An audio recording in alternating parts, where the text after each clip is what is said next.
I'm here to tell you, ladies and gentlemen, not a month goes by where I don't get a call at my institute by someone telling me that someone in the government implanted these things in their brain without them knowing.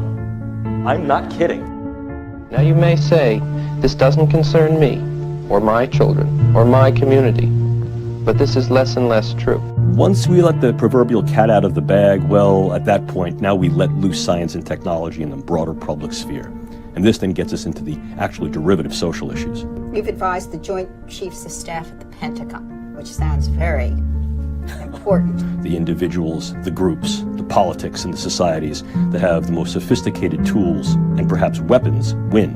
Out of disclosure, some of the work that I'm doing here today is funded by the Lawrence Livermore National Laboratories. I'm also funded by the European Union Human Brain Project, specifically the Sub-Project 12, where I'm the task leader for dual-use brain science. And I've also done some ongoing work with the Strategic Multi-Level Assessment crew over the past 10 years at the Pentagon, at Dr. Kabayan's group, and with DARPA.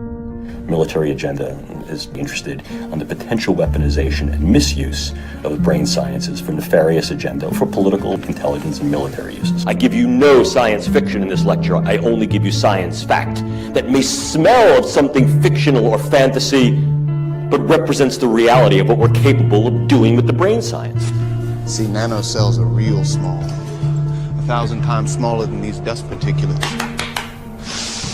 You inhale it, they go to work, replicating, spreading like a virus, multiplying in exponentials.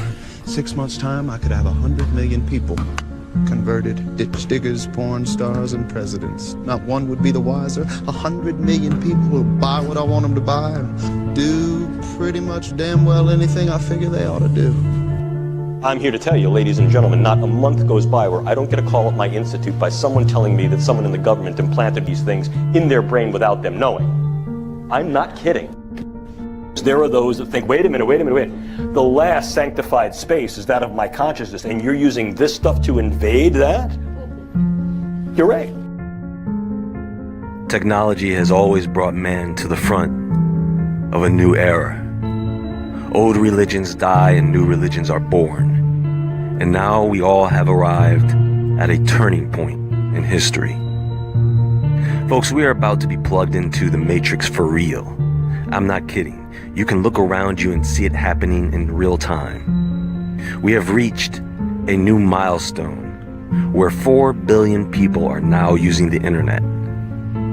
Today, people want to kick out this reality and usher in a new reality. A world where you can be who you want, do what you want, to who you want, without the interference or consequence of morality or God. The movie The Matrix was just a tale of science fiction, yes, but it is beginning to look more like a documentary every day. Now, some may scoff at this idea and say, "You're just fear-mongering. That's not going to happen, you conspiracy theory nut."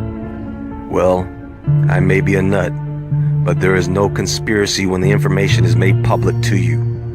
That's just you not being aware of it. So we are going to take a closer look at this, because right now, something is happening that you may not be aware of. A sentient simulation of our world in real time.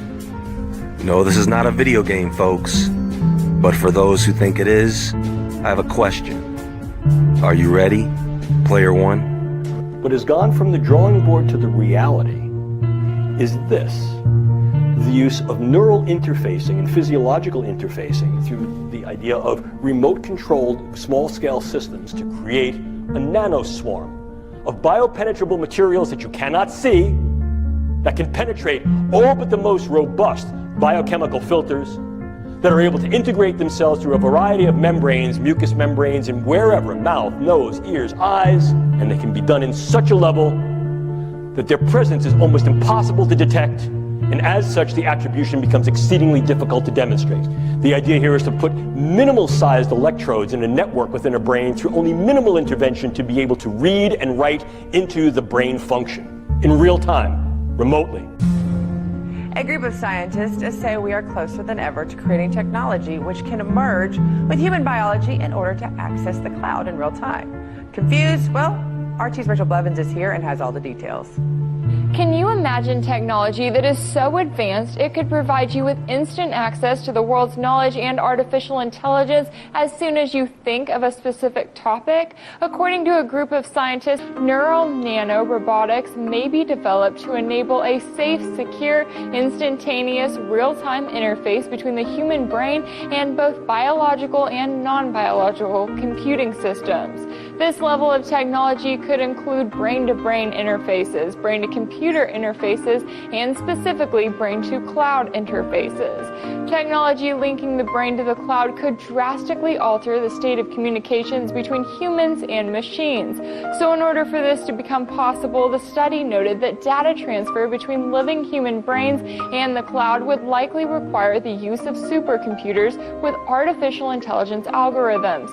While they say that there are supercomputers with processing speeds fast enough to handle the necessary volumes of data right now, they still have to create tiny devices that would be embedded deep in the brain. I can create small robotic units, controllable robotic units at the nanoscale, and that these too can be aerosolized. The idea here is to put minimal-sized electrodes in a network within a brain through only minimal intervention to be able to read and write into the brain function in real time, remotely.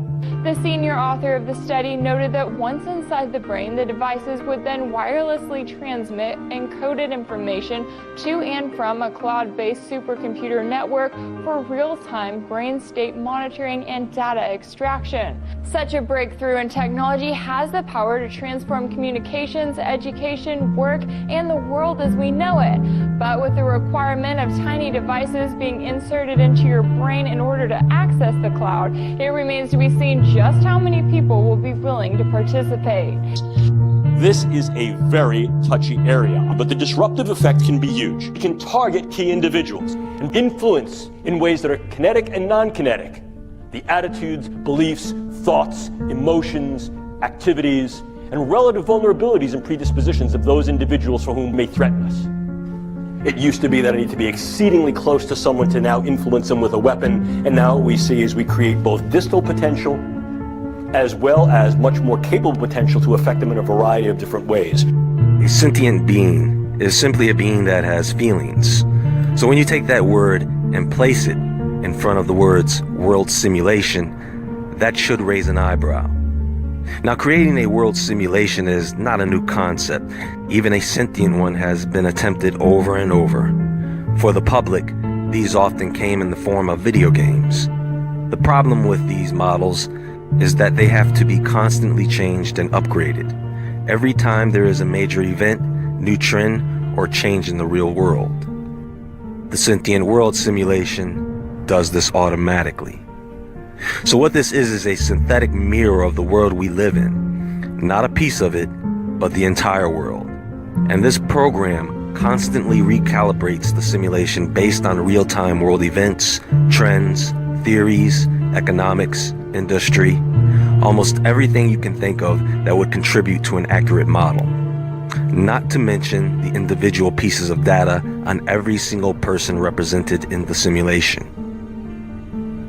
So to put this in perspective, what this is a digital clone of our world and everyone in it. Take a look. This is the front of my pen. This amount of nanomaterial, if be able to maintain and sustain with regard to its deliverability and aerosolization, could in fact affect all of you. And although it may not be that the sky is falling yet, folks, it looks like rain. Bring an umbrella. That said, what's going to rain down? This. The nanotechnology and the biotechnology filters down from the hydrosphere into the water supply and the food chain. And now every American, all 318 million Americans are infected.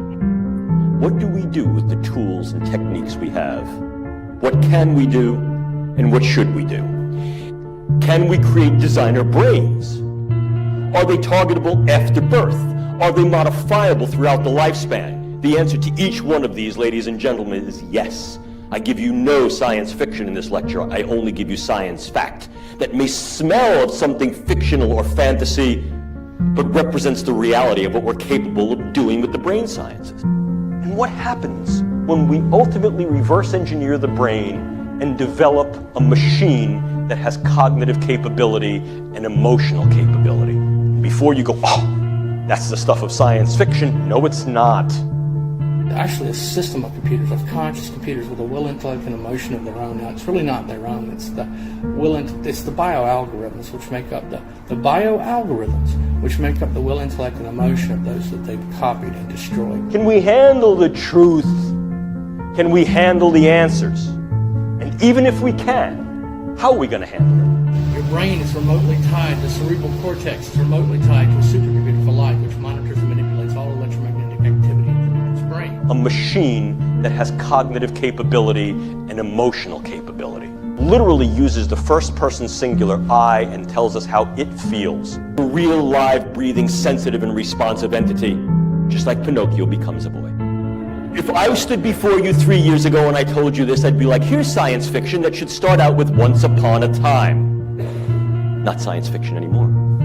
Can we handle the truth? Can we handle the answers? You cannot compromise. You cannot negotiate. You cannot surrender to a computer. It will continue to do what it is programmed to do. Linking brains to machines and creating machine brains. Is that something we can handle? Mind transfer, mind copying, whole brain emulation, etc., for the purposes of training, research, and development. Stuff of science fiction? Nope. It's called the information injection feedback loop. It's bidirectional, so they can upload, download at the speed of light. The system can, the supercomputer can. This information injection feedback loop, this neural link between the victim's brain and the supercomputer. Linking brains to the internet and data clouds that make an unlimited amount of information available to us all the time. Yeah, we can do these kind of things. Patent number 6011991, remote brain computer interface neural monitoring, i.e. via satellite, from the location of the individual to a remote location so that the brain activity can be computer analyzed. The system then takes those algorithms and correlates communication and behavior data. When I say communication and behavior data, what I'm referring to is impulses and identifiers, okay? And then that brain activity is then sampled, remotely measured, and then integrated back into RNN data for the purposes of creating a cognitive model of the victim's brain. The ultimate aim would be to archive enough data on each individual to be able to make a computer model of everyone on the planet, one that could be used to predict the behaviors and reactions of every single person in the event of various scenarios. The set of models that make up the synthetic environment encompasses the behavior of individuals, organizations, institutions, infrastructures, and geographies, while simultaneously capturing the trends emerging from the interaction among entities as well as between entities and the environment. I want to make this very clear. This is not a conspiracy theory. Your data is being collected. What data, you say? Your every activity, transaction, physical or virtual, communication, and yes, even your innermost personal thoughts will be cataloged and uploaded to a Hive-based AI system on the global information grid. Yes, we can absolutely yoke brains to machines to create these interfaces. There's a brand new DARPA project that starts this month called NESD, Neural Engineering Systems Designs. The colloquial name for that is the cortical modem. Implants in the brain that allow real-time input and output from the brain remotely. The idea to then be able to take a key individual set of biological metrics and immediately in real time pull them into a large-scale data analytic to say, this is who this person is, and this is where this person's been, and this is who this person has been interacting with, could be very, very useful. The more we know, the bolder we go. Puts the brain at our fingertips. It also obviously opens the specter. It clearly opens a Pandora's box. Biological knowledge multiplied by computing power, multiplied by data, equals the ability to hack humans. And the AI revolution or crisis is not just AI, it's also biology, it's biotech. There is a lot of hype now around AI and computers, but it is just half the story. The other half is the biological knowledge coming from brain science and biology. And once you link that to AI, what you get is the ability to hack humans. And maybe I'll explain what it means, the ability to hack humans, to create an algorithm that understands me better than I understand myself, and can therefore manipulate me, enhance me, or replace me. And this is something that our philosophical baggage and all our belief in, human agency and free will, and the customer is always right, and the voter knows best, this just falls apart once you have this kind of ability. This is how it works. This program collects data. Wherever you are, whatever you are doing right now, this system is compiling data on you.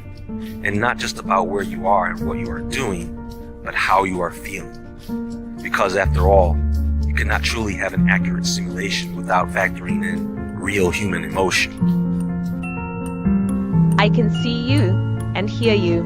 I can sense your environment, and I can respond to your emotions. I guess you could say I'm putting a human face on artificial intelligence. Right now, there is a miniature digital version of you, living, meaning in a sentient nature, in a synthetic digital environment. People, this is the Sims game from hell. Do you know that with this program I can throw you into a scenario where there is a catastrophe just to see how you react to it, essentially gaining the ability to predict your next move. Your brain reality is your reality. And if in fact I can import information into that brain and take outputs from that brain and link that to an avatar so that brain thinks that it's embodied and moving in the world and experiencing the world, can we do this? I have two words for you. Stephen Hawking. Yeah, we can do these kind of things. You can load anything from clothing to equipment, weapons, training simulations, anything we need. Right now, we're inside a computer program. Is it really so hard to believe? Your clothes are different, the plugs in your arms and head are gone. Your hair has changed. Your appearance now is what we call residual self-image. It is the mental projection of your digital self.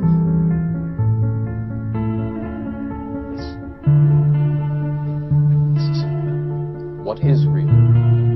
How do you define real? If you're talking about what you can feel, what you can smell, what you can taste and see, then real is simply electrical signals interpreted by your brain. This is the world that you know.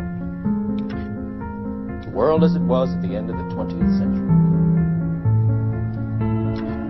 It exists now only as part of a neural interactive simulation that we call the Matrix. You've been living in a dream world, Neo. This is the world as it exists today.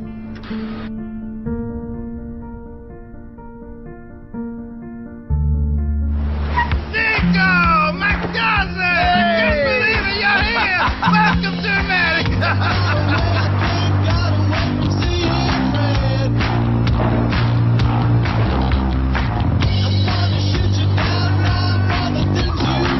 What motivates you? I don't care if I live or die.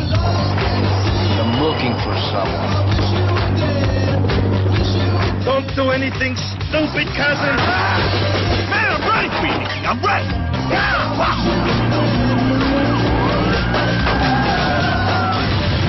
I don't want to die, man, not like this! How would you like to die? We need to go bust somebody, man!